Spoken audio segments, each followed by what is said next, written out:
Simbamba la athi khona uma wena Jesu ubukhona ngabe umnakwethu akafanga. Siyasazi sonke istory sika chapter 11 la ifamily ka Lazaro yaba miserable ngenxa yokugula kuka Lazaro. Lithi izwi Nkosi uJesu wayesenza umsebenzi kaThixo somewhere. Wafika la uLazaro agula khona. Lithi izwi Nkosi wagula uLazaro, ekuguleni kwakhe kwasho ukuthi uJesu kude. Wafika la oMartha noMaria babelokhu njalo bemncenga uJesu bethi Nkosi lo othandwa yinhliziyo yakho yakho.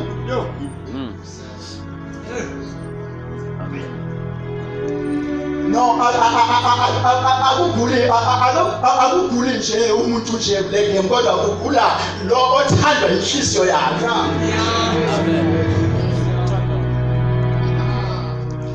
Ngoba ngiyasithanda izinto uma singenzeki nakubani kodwa sizokwenzeka kulo wenhliziyo kaThixo. I don't know ukuthi ikholwa yini ebiyicomplainelayo uma lingene ezimweni. No, ngokuthi zenzeka kuwe ngoba wena ungowenhliziyo yakhe.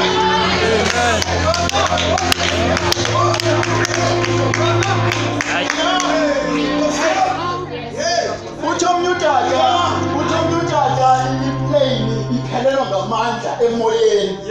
Okay. Uthi ngibonga ukuthi sizwe lo myalezo ukuthi le plane iphelelwa ngamandla inenkinga kodwa ngibonga ukuthi ibe nenkinga nami ngikhona ngibuyo ngiphakathi. Okay. Jesus.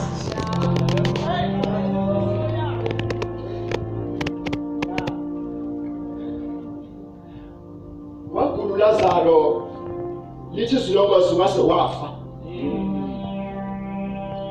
Ukufa kwakhe wanqwatshwa. Kunezinto eziwu3 ezenzeka ku chapter 11. Yes. Number 1, kwenzeka ukugula kuka Lazaro Jesu akamathenga. Number 2, wafa uLazaro nesingcwaba kasathenga. Yes. Okay. Yeah. Glory to Jesus. Amen. Number 3, usazofika la sengcwatshwa khona. Yes. Ufika esazomvusha. Ufika uqale ifamily yakhe yava ubuhlungu chapter 11 iqala. Wahamba chapter 11 ifamily ka Lazaro imiserable indala noma iqamela ngenyamisi. Iyashonga ukuphumula ngenxa ka Lazaro ogulayo until waze wafa chapter 11 usaqhubeka. Uthe uma uyosithela chapter 11. Uthe uma uyosithela chapter 11 waseqhamuka uJesu.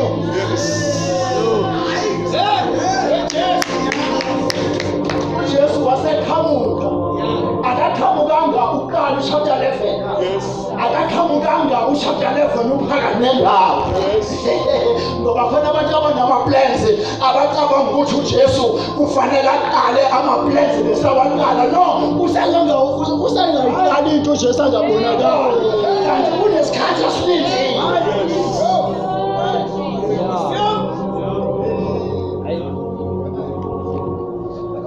Waqhubeka chapter 11. Uzoqhamuka umuso kuphela. Yithi izwi Nkosi uma efika phezu kwengcwaba wathi nimbekephi. Yes. Base bayamkhomba. Wase uJesu emema bonke abantu awayihamba nabo wasemema nalabo abebekhona ngenkathi engcwatshi. Yes. Amen. Umema laba ebehamba nabo. Yeah. Number 2, wenza sure ukuthi nalaba bebekhona ngenkathi sehlo sesisehla. Yes. Wenza sure ukuthi nabo ababekhona. Yeah. Akakwazi umvusa uLazaro abebengcwaba bengekho. Noma bebeathele isingcwabo sakhe bengekho.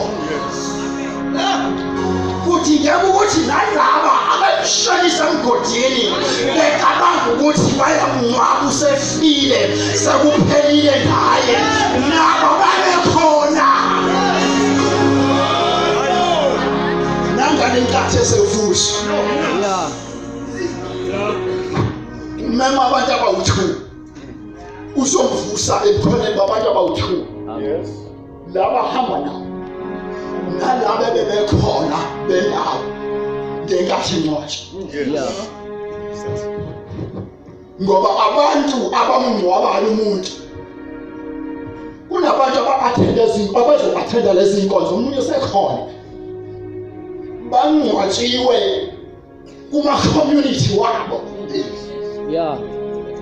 Ngento lohlobo lempilo abayishila bangcwatshi. Kodwa uJesu uthi ukuthi uma ezobavusa. Yeah. Oh my God. Uma uJesu ezobavusa. Yeah. Akeke abavuse laba bebehlekisa ngabo bengekho. Hey. Ukuthi nabo babekho. Yeah. Umvusa kwi-presence yabantu. Glory to Jesus. Amen. Uma sibamba chapter 12 sithola ukuthi ku chapter 12 into eyenzeka. Chapter 2 verse 2 la sehleli khona etafuleni. Yeah. Manje uma esehlele etafuleni usedla fork and knife sebelungiselelwe isidlo nguMartha noJesu bayadla. Izinhlungu nenhlupheko athi umhlabelelo ngasekhaya asaziwa khona. Yeah. Manje asatholakali ku chapter 12. Yeah. Kodwa ku chapter 12 kunetafula esedekiwe. Yes.